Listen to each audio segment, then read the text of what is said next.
স্বচ্ছ মনের মানুষদের কাছে কিন্তু পৃথিবীর সকল মানুষকে ভালো লাগে। তারা কিন্তু সবাইকে নিজের মনে করতে পারে এবং ফলে তাদের কিন্তু প্রচুর বন্ধু হয়। এই প্রসঙ্গে নিয়ে একটি অসাধারণ গল্প আজকে আমি তোমাদের কাছে শেয়ার করছি। যারা আমার গল্পটি যে যেখান থেকে পাচ্ছেন শুনছেন তাদের জন্য আমার তরফ থেকে অনেক ধন্যবাদ, এবং অবশ্যই একটু সাবস্ক্রাইব করবেন এবং লাইক দিয়ে কমেন্ট দিয়ে আবার পাশে থাকবেন। দিলীপবাবু ছিলেন খুব সাদা সিধা সাধারণ একজন ভদ্রলোক। তার মনে কোনো প্যাঁচ ছিল না। তিনি সব মানুষকে সমান চোখে দেখতেন।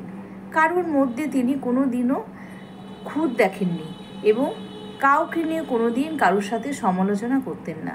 সবার সাথে তিনি সমানভাবে মিশতেন। হাসি ফুর্তি ইয়ার্কি ঠাট্টা এই নিয়ে চলতো তার সারাদিন। এদিকে তারই বন্ধু ছিল বিকাশবাবু। বিকাশবাবু ছিল একটু অন্য ধরনের। তিনি কিন্তু সবার সাথে মিশতেন বটে, কিন্তু ভেবেচিন্তে কথা বলতেন, কারণ তার দৃষ্টিভঙ্গি ছিল আলাদা। তার চোখে সবাই যেন একটু সমালোচকের পাত্র ছিল। কারোর না কারোর খুঁত ধরে সেটাকে নিয়ে তিনি এত বলতেন যার জন্যে অনেকে তার থেকে দূরে চলে যায় এবং কেউই তার বন্ধু হতে পারে না। এদিকে দিলীপবাবুর কিন্তু প্রচুর বন্ধু। তার বাড়িতে প্রচুর লোকের আনাগোনা। সারাদিনে হয়তো অনেক চা খাওয়া হয় তার বাড়িতে, কিন্তু তার হিসাব দিলীপবাবু রাখেন না। দিলীপবাবুর বউ কিন্তু হাসি মুখে সবাইকে চা দিতেন, সাথে মুড়ি মাখা, সন্ধেবেলায় তাস খেলা তাদের বাড়ি, এগুলো কিন্তু চলতেই থাকতো। রাত 9টা 9:30 অবধি সবাই কাজের শেষে সেই দিলীপবাবুর বাড়িতেই এসে বসতেন এবং তাসের আড্ডা বসত। সেখানে বিকাশবাবু আসতেন, কিন্তু তাস খেলতে খেলতে তাদের মধ্যে বিরাট ঝগড়া বেঁধে যেত বিকাশবাবুর সাথে। এদিকে দিলীপবাবু সবাইকে থামাতেন ঝগড়া, অবশেষে হয়তো তাস খেলায় বন্ধ হয়ে যেত। শেষে তার বউ যখন ট্রেতে করে চা আর মুড়ি মাখা আনতো তখন তাদের ঝগড়া প্রায় বন্ধ হয়ে যেত, কিন্তু বিকাশবাবু একটু গম্ভীরই থাকতেন। হয়তো পরের দিন বিকাশবাবু আর আসতেন না। এরকম ছিল বিকাশবাবুর স্বভাব। মানুষের দৃষ্টিভঙ্গি, মানুষের কথাবার্তা সব কিছুই কিন্তু তার মনের উপর ছাপ পড়ে। দিলীপবাবুর জন্যে অনেক কিছু গিফট আনে, কারণ তার বাড়িতে প্রতিদিন তাসের আড্ডা বসে। তার বউ তাদেরকে সবাইকে যত্ন করে চা মুড়ি মাখা খাওয়ায়। সেই জন্য অনেকেই কী করে, খেলতে এসে হাতে করে কিছু না কিছু নিয়ে আসে এবং তার সাথে মুড়ি মাখা চা খুব ভালো জমে। এই দেখে বিকাশবাবুর প্রচণ্ড মনে মনে রাগ হতো। আবার তারা যখন সকালবেলায় মাঠে হাঁটতে গিয়ে সেই বন্ধুগুলো দিলীপবাবুর সাথে থাকতো। এদিকে বিকাশবাবুকেও কিন্তু তারা বেশি পাত্তা দিত না, কারণ বিকাশবাবুর দৃষ্টিভঙ্গি সেই লোকগুলোর কিন্তু সবাই চেনা, কারণ তারা ভাবতো জেনেই নিয়েছে বিকাশবাবু একটু আলাদা টাইপের মানুষ। আবার এই দেখে বিকাশবাবুর কিন্তু ভীষণ হিংসে হতো দিলীপবাবুর উপরে।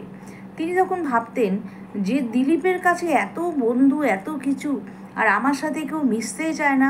অথচ বিকাশবাবু বুঝতেই পারতেন না যে তার দোষটা কোথায়, কিন্তু তিনি যে কী দোষ করে ফেলেন তিনি নিজেই জানেন না। আসলে নিজের দোষ কেউ নিজে বুঝতে পারে না। অথচ দিলীপবাবু এমন একটা মানুষ, তিনি কারোর দোষ খুঁজেই পান না, কারণ তিনি তো এরকম স্বভাবের না। যার জন্যে তার বন্ধু সঙ্গ অনেক, আবার সবার ভালো বন্ধু হয়ে উঠেছেন তিনি। যার জন্যে মাঝে মাঝে তারা কী করতেন, তারা একটু বয়স্ক ছিল সবাই, অনেক সময় তারা ঘুরতে যেত গাড়ি রিজার্ভ করে, সবার বউরা যেত, কিন্তু সেখানে বিকাশবাবু কখনোই যেতেন না। একদিন দিলীপবাবু বিকাশবাবুকে বললেন, আচ্ছা আমরা সবাই মিলে একসাথে ঘুরতে যাই, সবাই মিলে কত আনন্দ করি, তুই কেন যাস না রে তোর বউকে নিয়ে? তখন বিকাশ বলল যে দেখ, তুই যেমন সবার সাথে মিশতে পারিস, তোর কাছে দুনিয়াটা কিন্তু ভীষণ সহজ, আমার কাছে তা না। তুই সবাইকে সমান চোখে দেখিস, কারোর মধ্যে কিছু তুই দেখিস না। তুই জানিস তোর পেছনে কত লোক লাগে, কি তোর সম্বন্ধে কে কী বলে, তুই কি সেটা খেয়াল করিস? তুই তো কিছুই জানিস না। তখন দিলীপবাবু বলল, দেখ বিকাশ, আমি মানুষের সাথে এমনভাবে মিশি যে মানুষ আমার সম্বন্ধে কোনো সমালোচনা করতে পারবে না, কারণ আমাকে সবাই ভালোবাসে, আর সমালোচনা করবেই তো। সমালোচনা না করলে মানুষ উঠবে কী করে? একজনের সমালোচনাতে তো মানুষ উপরে উঠবে।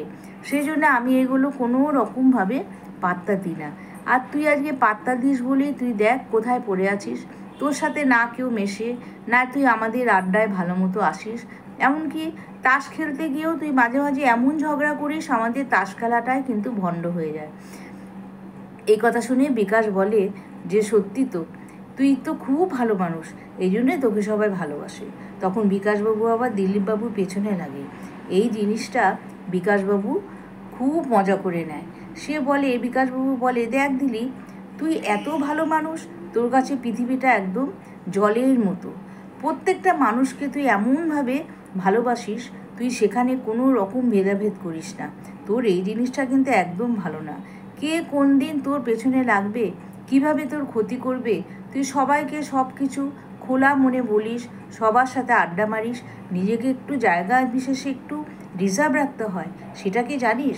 তখন দিলীপ বলে, দেখ বিকাশ, তোর মতো আমি কোনোদিনও হতে পারি না, কারণ এটা আমার জন্মগত গুণ। আমার মাকেও দেখেছি, আমার বাবাকে দেখেছি, আমার জেঠুকে দেখেছি, প্রত্যেকেই আমরা প্রচণ্ড হই হুল্লোড় এবং ভীষণ মানুষের সাথে মিশতে ভালোবাসি, কারুর খুঁত ধরতে আমরা ভালোবাসি না। আর এই খুঁত ধরি না বলে মানুষ আমার কাছে ভীষণ আপন, যার জন্যে সবাই আমাদের সবাইকে ভালোবাসে। এই জন্যে তুইও তোর নিজের এই দৃষ্টিভঙ্গিটা পাল্টা। যেদিন তুই তোর এই মনের এই দৃষ্টিভঙ্গি তুই পাল্টাবি, সেদিন তুই কিন্তু একটি ভালো মানুষ হয়ে উঠবি এবং তোর বন্ধু সঙ্গ বাড়বে এবং সবার কাছে তুই মর্যাদা পাবি। আজকে অনেক সময় তোকে অনেকে পাত্তা দেয় না, আমি তো সেটা খেয়াল করি, কিন্তু আমি সেটা কিন্তু একদম মানতে রাজি নই, কারণ তুই তো আমারও বন্ধু, তোর সাথে কেন সবাই এরকম করবে? যার জন্য আমার মনে না ভীষণ কষ্ট লাগে। কিন্তু কি করব, তুই যে এরকম স্বভাবের, তুই তো এই স্বভাবকে পাল্টাতে পারবি না।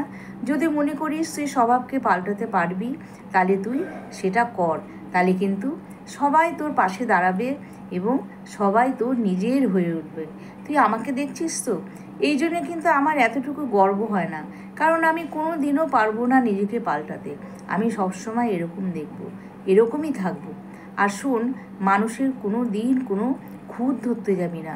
সবার মধ্যে কী গুণ আছে, সেই গুণটাকে তুই গ্রহণ করবি, খুঁতটাকে তুই জলে ফেলে দিবি, তাহলে দেখবি তুই কারোর কাছে তুই খারাপ হবি না, সবাই তোকে ভালোবাসবে এবং সব মানুষকে তোর ভালো লাগবে।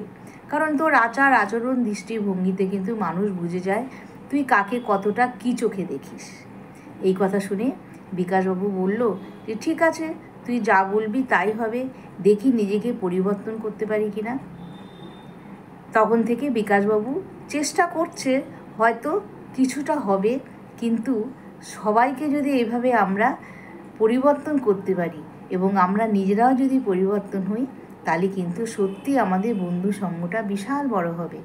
একটা বন্ধু পাওয়া কিন্তু ভাগ্যের ব্যাপার, কারণ এখনকার দিনে কথা বলার লোকের অভাব, সবাই একা একা থাকে। তাই আমরা যদি সবাই হই হুল্লোড় মজা তামাশা করে থাকতে পারি, তাহলে ক্ষতি কী? আর মানুষকে কখনো আমরা খুঁত ধরার জন্যে কখনোই আমরা করব না, খুঁত ধরবো না কারো, তাহলে কিন্তু চোখে অনেক খুঁত পড়বে এবং আস্তে আস্তে সেই মানুষটাও বুঝে যাবে আমি তাকে কীভাবে দেখছি। সেই জন্যে আমরা সব সময় মানুষের গুণটা আমরা ধরব, খুঁতটাকে আমরা একদম জলে ফেলে দেব। তাহলে বন্ধুরা, আজকে আমার গল্পটা কেমন লাগলো তোমরা প্রত্যেকে কমেন্ট বক্সে জানাবে, এবং আমরা সবাই যদি এইভাবে এই কাজটা করি, তাহলে পৃথিবীর সকল মানুষের গুণটা আমার চোখে পড়বে আমাদের। আমরা কিন্তু কখনো দোষটা দেখব না। বেশি করে শেয়ার করে দেবে কিন্তু, তাহলে প্রত্যেকের মানসিকতাও পাল্টাবে আর পৃথিবীটা আরও সুন্দর হবে। তাহলে আজকে আমি আসি, টাটা।